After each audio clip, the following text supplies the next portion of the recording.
Hey there, ladies and gentlemen, boys and girls, children of all ages. What is up? Cookout Northwest. Made it through the Memorial Day holiday. And, I've been kind of weird with the way that I do my shots and stuff, but I noticed, I am fat. I like, I really like lifting weights and stuff, but I'm also fat. And, I don't want to be Tim Allen in the Santa Claus, so I think I'm going to do a ketonic thing, keto diet.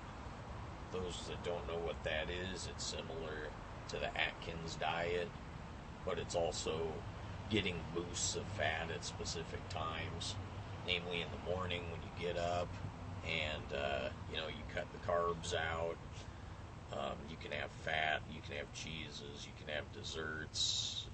It's like that, but you have to stay away from the carbs long enough to put yourself into this ketonic state where you're just constantly burning fat instead of sugars. So, if it's deprivation in some ways, but if you like and enjoy the diet, then it's all good.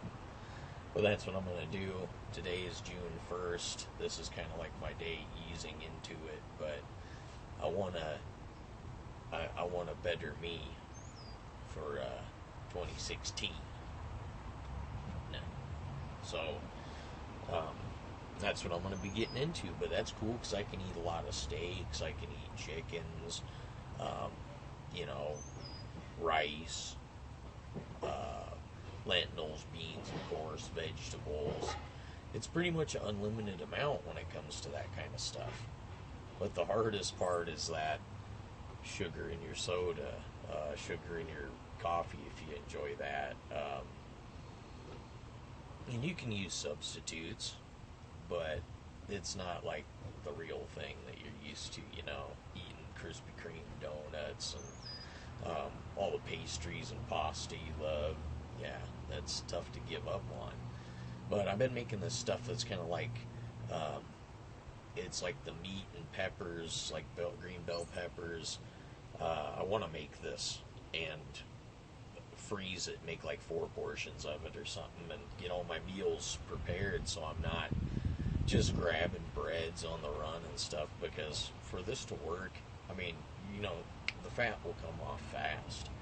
And I just want to be proof of that. But that's the side projects I'll be working on. It will be on this YouTube channel. But I just want to get a little better day to day.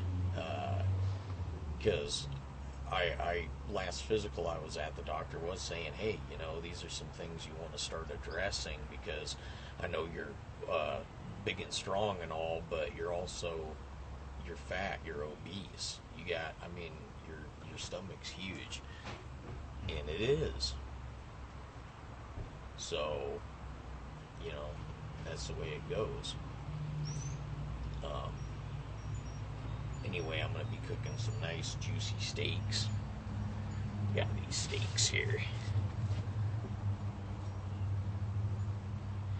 They're very thin. They won't take very long, because about half their cooking is going to be done in the resting phase. But luckily, Jessica in there, she likes hers well done, so I'll just leave hers on most of the time.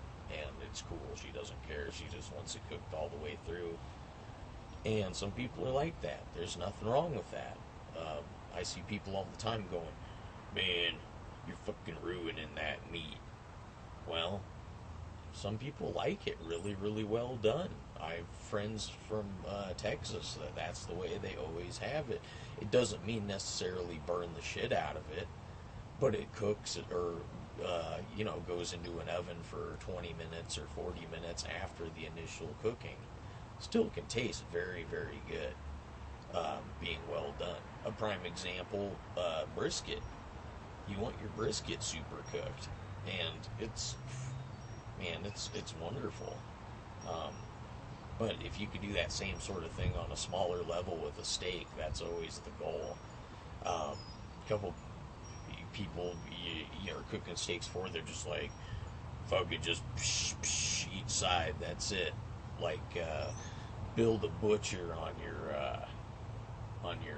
Gangs of New York. You know, when he gets that ribeye and it's just done. 5 seconds on each side. So I don't know. That's how they tell you if you make a good steak. It's not, I made it according to the protocol. It's X amount of degrees. It looks like this in the middle, whatever. It's if you cooked it right for the person you're making the steak for. So just keep that in mind with your doings. We got right here chimney of coal. Throw her in. If you can see that. Don't want to melt my table here. There's the coal. Snooch.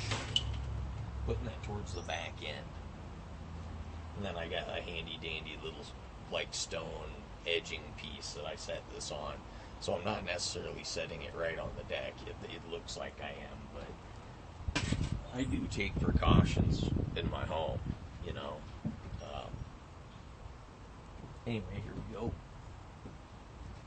Got these lined up.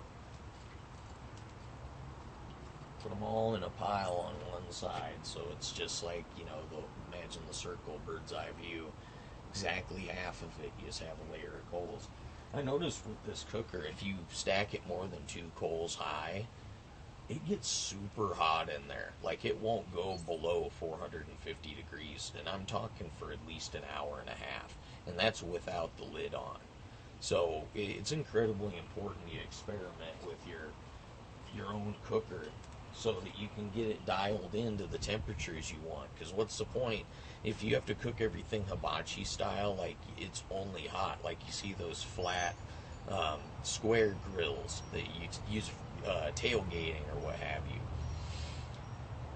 You got to cook it just on high.